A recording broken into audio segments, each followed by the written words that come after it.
يا نساء النبي لستن كأحد من النساء إن اتقيتن فلا تخضعن بالقول فيطمع الذي في قلبه مرض وقلن قولا معروفا আল্লাহ রাব্বুল আলামিন বলেন এই আয়াতে কারীমার মধ্যে ইয়া নিসাআন নবী লাস্তুন্না কাহাদিম মিনান নিসা আল্লাহ রাব্বুল আলামিন বলেন ও নবী ও পয়গম্বরের স্ত্রীগণ তোমরা অন্য কোন সাধারণ মহিলাদের মতো না তোমরা অন্য কোন সাধারণ মহিলাদের মতো না লাস্তুন্না কাহাদিম মিনান নিসা কেন আল্লাহ রাব্বুল আলামিন নবীগণের স্ত্রীদের কথা বললেন এই জন্য নবীর স্ত্রীগণ হলেন আমাদের মা আর ওনার নবী আপনার নবীর স্ত্রীগণ হলো আমাদের জন্য শ্রেষ্ঠ শিক্ষা আমাদের মা বোনদের জন্য নবীদের স্ত্রীগণের মধ্যে রয়েছে সুশিক্ষা এই জন্য তো আল্লাহ বলল নবীর স্ত্রীগণ তোমরা অন্য কোন সাধারণ মহিলাদের মতো না ইন ইত্তাকাইতুন্না ফালা তাখদা'না বিল কওল আল্লাহ রাব্বুল আলামিন বলেন যদি তোমরা আল্লাহকে ভয় করো তাহলে অন্য পুরুষের সঙ্গে সুকণ্ঠে এবং মিষ্টি ভাষায় কথা বলবা না কেননা আল্লাহ রাব্বুল আলামিন তো জানায়া দিলেন ফায়াতুমা আল্লাযী ফি কলবিহি মারাদ যার অন্তরে বেদী আছে সে তোমার কণ্ঠ শুনে সে তোমার প্রতি আকৃষ্ট হয়ে যাবে শয়তান প্রমোশন দিয়ে থাকবে এই জন্য আল্লাহ বলেন তোমরা পুরুষের সঙ্গে মিষ্ট ভাষায় কথা বলবা না কেন যদি মিষ্ট ভাষায় কথা বলবা তাহলে শয়তান বলবে দেখো ওই মহিলার কণ্ঠটা কত সুন্দর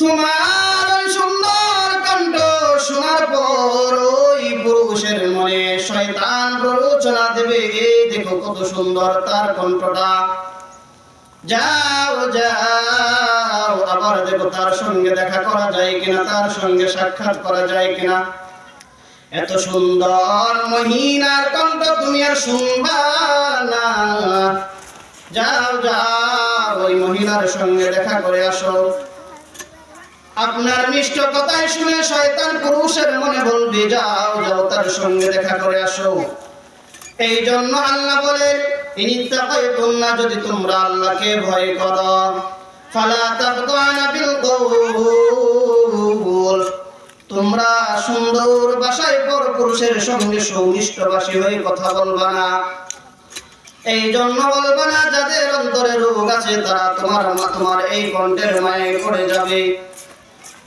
এই জন্য তো আল্লাহ রাব্বুল আলামিন জানায় দিলেন উম্মতের দল আল্লাহ রাব্বুল আলামিন আয়াতে কারীমার মধ্যে জানায় দিলেন সাবধান হয়ে যাও কেননা তোমার এই কণ্ঠ শোনা যেন সে শয়তানের প্ররোচনা হলে তোমাকেও যেন গুনাহগার না বানায় আর সে নিজেও যেন গুনাহগার না হয়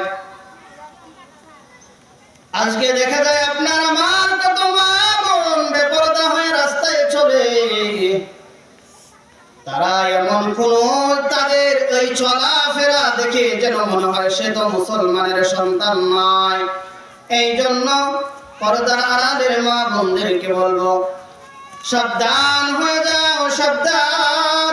যাও আল্লাহ রাব্বুল আলামিন বিচার দিবসের কিন্তু আপনাকে ছেড়ে দিবে না এই জন্য আল্লাহ রাব্বুল আলামিন বলেন তোমরা সাবধান হয়ে যাও 33 নম্বর আয়াতে কারীমার মধ্যে বলেন ওয়াকরনা ফি বুয়ুতিকুন্না ওয়ালা তাবাররাজনা তাবাররুজাল জাহিলিয়াতিল উলা আল্লাহ রাব্বুল আলামিন বলে মহিলাদেরকে বলে তোমরা ঘরের মধ্যে তোমাদের নিজ গৃহের মধ্যে বসবাস করো। ওয়ালা তাবাররাজনা তাবাররুজাল জাহিলিয়াতিল উলা, প্রাচীন যুগে জাহিলিয়াতের যুগে বর্বরতার যুগে অসভ্যতার যুগে নারীরা যেভাবে তাদের প্রদর্শন দেখিয়ে চলতো, তোমরা তাদের মতে চললো না কেন? আল্লাহ তো বললেন তোমরা তোমাদের ঘরে অবস্থান করো। আল্লাহ রাব্বুল আলামিন বলেন, হে মুমিনের দল, ঘরের মধ্যে বসবাস করো। আর আজকে আমার আপনার মা বোন আল্লাহ বলেন ঘরের মধ্যে থাকো, আর তারা আজকে রাস্তার মধ্যে থাকি। এই জন্য আল্লাহ রাব্বুল আলামিন বলেন সাবধান, ওই মহান রব্বে কারীম জানায়া দে, সাবধান হয়ে যাও। যদি একটা পয়গম্বর আরবি বলেন যখন কোনো মহিলা ঘর থেকে বের হয়, বাড়ি থেকে বের হয়, তাহলে ওই মহিলার সৌন্দর্য, তার ওই সৌন্দর্য শয়তান প্রদর্শন করে একজন পুরুষের সামনে। কেন জানো? যেন করে সে পাপের মধ্যে নিমজ্জিত হতে পারে। পয়গম্বর বলেন, এ দুনিয়ার নারীগণ তোমরা শোনো, পয়গম্বর জানা দে আল-মারআতু আওরা, প্রত্যেকটা নারী তার অঙ্গ প্রত্যঙ্গ হলো দেখে রাখার বস্তু। সে যেন তার উপরকে দেখে রাখে, পর পুরুষের সামনে যেন তা প্রকাশ না করে। আল্লাহ রাব্বুল আলামিন বলেন, ইয়া আইয়ুহান নাবিয়্যু কুল লিআজওয়াজিকা ওয়া বানাতিকা ওয়া নিসাইল মুমিনিন। আল্লাহ বলেন, আল্লাহ তাআলা বলেন, ও পয়গম্বর, কুল লিআজওয়াজিকা, আপনার স্ত্রীদেরকে বলুন, ওয়া বানাতিকা, আপনার কন্যাদেরকে বলুন, ওয়া নিসাইল মুমিনিন, ও পয়গম্বর, तमाम পৃথিবীর মুমিন নারীদেরকে আপনি জানাইয়া দেন, তারা যেন যখন তারা বের হয় তখন যেন তারা ওয়াবানাতিকা ওয়া নিসাইল মুমিনিন ওয়ালা ইউদিনিনা আলাইহিন্না মিন জালাবিবিহিন, তারা যেন তাদের ওই সৌন্দর্য যেন প্রকাশ না করে রেখে রাখে। আল্লাহ রাব্বুল আলামিন ওই আয়াতে কারীমার মধ্যে জানায়া দিলেন। কেন জানায়া দিলেন? অন্য পরপুরুষের জন্য একটা মহিলার অঙ্গ প্রত্যঙ্গ সৌন্দর্য পরপুরুষকে দেখানো হারাম। একটা পুরুষ যদি একটা নারীকে দেখে তারপরে সে তার প্রতি আকৃষ্ট হয়ে যাবে। এই জন্য আল্লাহ রাব্বুল আলামিন বলেন, সাবধান হয়ে যাও, তোমরা ঘরের মধ্যে অবস্থান করো, প্রয়োজন ছাড়া তোমরা বের হবে না। আর আজকে কত দেখা যায় বেপরদার প্রচলন। কত মহিলা আপনার আমার মা বোনেরা ঘর থেকে বাহিরে চলে যায়, রাস্তায় চলতে থাকে। পয়গম্বর জানায়া দিলেন, আল্লাহর পয়গম্বর জানায়া দিলেন যে প্রত্যেকটা মহিলা কি আল্লাহ রাব্বুল আলামিন হাদিসের বর্ণনায় পয়গম্বর বলেন, সিনফান মিন আহলিন নার, পয়গম্বর বলেন দুই শ্রেণীর মানুষ যাদেরকে আমি দেখিনি, তারা আমার পরে আমার ভবিষ্যতে আবির্ভাব হবে। সিনফান মিন আহলিন নার লাম আরাহুমা কওমুম মা'হুম সিয়াতুন কা'আযনাবিল বাকর, পয়গম্বর বলেন দুইজন মানুষ, দুই শ্রেণীর মানুষ আবির্ভাব হবে, আমি পয়গম্বর তাদেরকে দেখিনি। তারা কারা হবে? এক নম্বর হলো কওমুম মা'হুম সিয়াতুন কা'আযনাবিল বাকর, যাদের হাতে থাকবে গাভীর লেজের মতো লাঠি। ওই লাঠি দিয়ে তারা মানুষদেরকে মারধর করতে থাকবে। দুই নাম্বার হলো নিসাউম, পয়গম্বর বলেন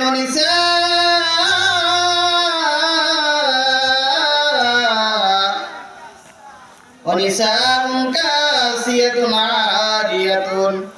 এ মা, একটু খেয়াল করে শুনো রে মা।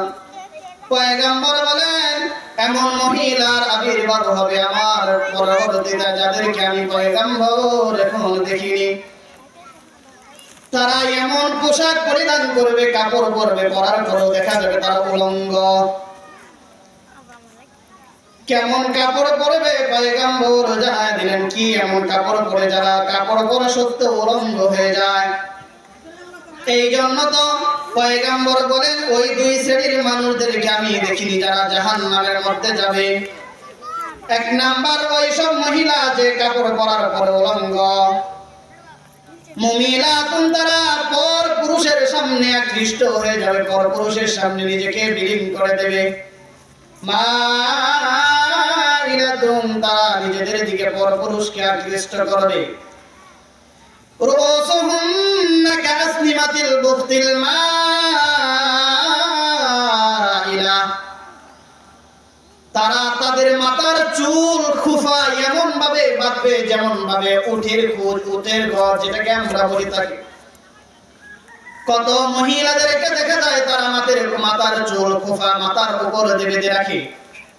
এই জন্য পয়গম্বর বলেন দুই শ্রেণীর উম্মতের মধ্যে যারা এখনো আবির্ভাব হয়নি তারা জাহান্নামের মধ্যে যাবে। এক শ্রেণীর মানুষ কারা? ওই মহিলা, যে মহিলা পাতলা কাপড় পরে, যে তার অঙ্গ পতঙ্গ কাপড় পরার পরও দেখা যায়। এখন হাটে ঘাটে বাজারে রাস্তায় যত মহিলাদেরকে দেখা হয় তারা এমন পোশাক পরে যে তাদের ভিতরে অঙ্গ দেখা যায়, পতঙ্গ দেখা যায়। ওই মহিলাদেরকে পয়গম্বর বলে দিলেন তারা কাপড় পরার পরে উলঙ্গ। ওই মহিলা যারা পাতলা কাপড় পরে তারা এমন সাজসজ্জা গ্রহণ করে, পর পুরুষের পার দিয়ে হেঁটে যায়। তারা নিজেরা পুরুষদেরকে সৌন্দর্য, তার নিজের সৌন্দর্য প্রদর্শন করে, তারা নিজেরা আকৃষ্ট হয় এবং তারা মাইলাতুন, তারা নিজেদেরকে পর পুরুষকে আকৃষ্ট করে। পয়গম্বর বলেন ওই শ্রেণীর মানুষ যারা লা ইয়াদখুলুনাল জান্নাত, তারা জান্নাতে যাবে না। ওয়ালা ইয়াজিদুনার রিহাহা, ওয়ালা ইয়াজিদুনার রিহাহা, তারা ওই জান্নাতের ঘ্রাণ পাবে না। ওয়া ইন্না রিহাহা লা ইয়াজিদুনা মিন মাসিরাতি কাযা ওয়া কাযা। পয়গম্বর বলেন ওই শ্রেণীর মহিলারা জান্নাতে যাবে না, এমনকি জান্নাতের ঘ্রাণ পাবে না। আর ওই জান্নাতের ঘ্রাণ অনেক দূর থেকে পাওয়া যায়। তারা তো জান্নাতে যাবে না, যাবে না, এমনকি তারা জান্নাতের ঘ্রাণ পাবে না। এই পর্দার আড়ালের মা,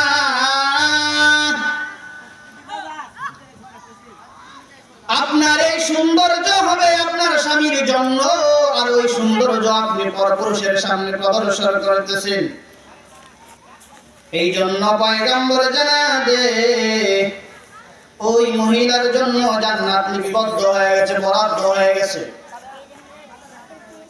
এই জন্য মা তুমি সতর্ক হয়ে যাও, সতর্ক হয়ে যাও। কেননা তুমি সতর্ক হয়ে যাও, কারণ তোমার এই সৌন্দর্য তো পরপুরুষের জন্য করা হয় নাই, তোমার সৌন্দর্য তোমার স্বামীর সামনে প্রদর্শন করবা। আল্লাহ রাব্বুল আলামিন এই জন্য তো বলে থাকে যে আল্লাহ তাআলা এই জন্য জানা দিলেন ওই জাহিলিয়াতের যুগে, বর্বরতার যুগে, অসভ্যতার যুগে যেই সব মহিলারা তারা নিজেদের সৌন্দর্য প্রদর্শন করে চলতো, তাদের মতো তোমরা নাও, তাদের মতো চলবা না। আল্লাহ রাব্বুল আলামিন জানা দে বারবার আল্লাহ তাআলা বলতেছেন। কেন বলতেছেন? সতর্ক হয়ে যাও, একটা মহিলাই পারে একটা পুরুষকে বিভ্রান্ত করতে। আপনার সৌন্দর্য আল্লাহ তাআলা আপনাকে দান করেছে শুধুমাত্র আপনার স্বামীর জন্য, অন্য কারোর জন্য নয়। এই জন্য তো পয়গম্বর জানায় যে একটা মহিলার পুরাটা শরীর মাথা থেকে পা পর্যন্ত তার প্রত্যেকটা অঙ্গ প্রত্যঙ্গ হলো ঢেকে রাখার বস্তু। ওইটা যদি সে পরপুরুষের সামনে প্রকাশ করে তাহলে আল্লাহ রাব্বুল আলামিনের পয়গম্বর জানায় যে ওই মহিলার জন্য জান্নাত জাহান্নাম। সে জান্নাতে যাবে না। কেন যাবে না? শুধুমাত্র সে অন্য পরপুরুষদেরকে তার সৌন্দর্যের দিকে প্রদর্শন করার জন্য। আল্লাহ রাব্বুল আলামিন বলেন, পয়গম্বর জানায় দিলেন, কোন মহিলা যদি 4টা কাজ করতে পারে, আল্লাহ তাআলার পয়গম্বর জানায় দিলেন, আল্লাহর বানানো জান্নাতের একটা দরজার মধ্য হতে যে কোন দরজা দিয়ে সে প্রবেশ করতে পারবে। 1 নাম্বার হলো যদি কোন মহিলা 5 ওয়াক্ত সালাত আদায় করে। 2 নাম্বার হলো ওয়াসামাত শাহরাহা, যদি কোন মহিলা রমজান মাসের সিয়াম পালন করতে পারে, রোজা রাখতে পারে। 3 নাম্বার হলো যদি সে তার স্বামীকে মেনে চলতে পারে।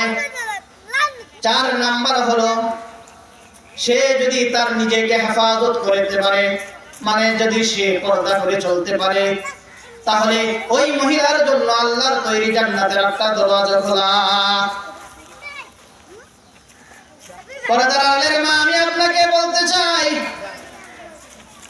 যদিও সব আলোচনা ভুলে যান, আপাতত ওই আলোচনাটা মনে রাখুন। যদি আপনি 4টা কাজ করতে পারেন, তাহলে আল্লাহর তৈরি জান্নাতে আপনি চলে যাবেন। 1 নাম্বার, আপনি যদি 5 ওয়াক্ত সালাত আদায় করতে পারেন। 2 নাম্বার, যদি রমজান মাসে রোজা রাখতে পারেন। 3 নাম্বার, যদি আপনার স্বামীকে মেনে চলতে পারেন। এখন আমাদের অবস্থা এমন হলো, স্বামীর কথা মানবে দূরের কথা, কোথাও গেলে স্বামীকে বলার প্রয়োজন মনে করে না। 4 নাম্বার হলো মহিলা আপনাকে বলতেছে না, মা, যদি আপনার নিজেকে হেফাজত করতে পারেন, পর্দা করতে পারেন, তাহলে আল্লাহ রাব্বুল আলামিনের জান্নাতে চলে যাবেন। এ মা, আপনি নিজেও গুনাহগার হচ্ছেন, একজন পুরুষকে গুনাহগার বানাইতেছেন। এই জন্য সাবধান হয়ে যান। আর রাস্তায় চলবে না, বাজারে যাবেন না প্রয়োজন ছাড়া। আল্লাহ রাব্বুল আলামিন বলেন সূরা নূরের 31 নম্বর আয়াতে কারীমার মধ্যে,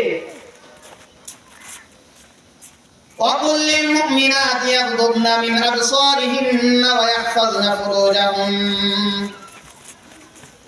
আল্লাহ রাব্বুল আলামিন বলেন, ও মহিলাদের দল, ও মুমিন মহিলাদের দল, يَغْضُضْنَ مِنْ أَبْصَارِهِنَّ وَيَحْفَظْنَ فُرُوجَهُنَّ। তোমরা তোমাদের চক্ষুকে নত রাখো, তোমাদের লজ্জাস্থানের হেফাজত করো। এই কথা আল্লাহ রাব্বুল আলামিন কেন বললেন? আল্লাহ রাব্বুল আলামিন বলেন, পরে বাক্যের মধ্যে আল্লাহ বলেন, প্রয়োজন যদি তাকে বাহিরে যেতে পারো, কিন্তু তোমার বাহিরে যাওয়াতে যেন তোমার পর্দার খেলাফ না হয়।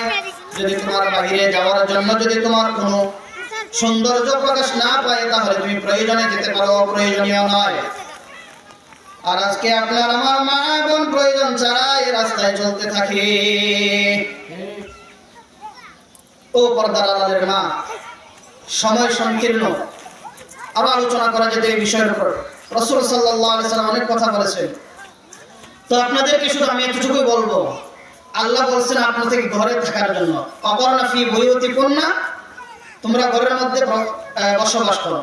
ওয়ালা তাবাররাজনা তাবাররুজাল জাহিলিয়াতিল উলা, মূর্খতার যুগে, বর্বরতার যুগে, জাহিলিয়াতের যুগে, অসভ্যতার যুগে মহিলারা যেভাবে তাদের সৌন্দর্য প্রদর্শন করে চলতো, তোমরা তাদের মতো চলবা না।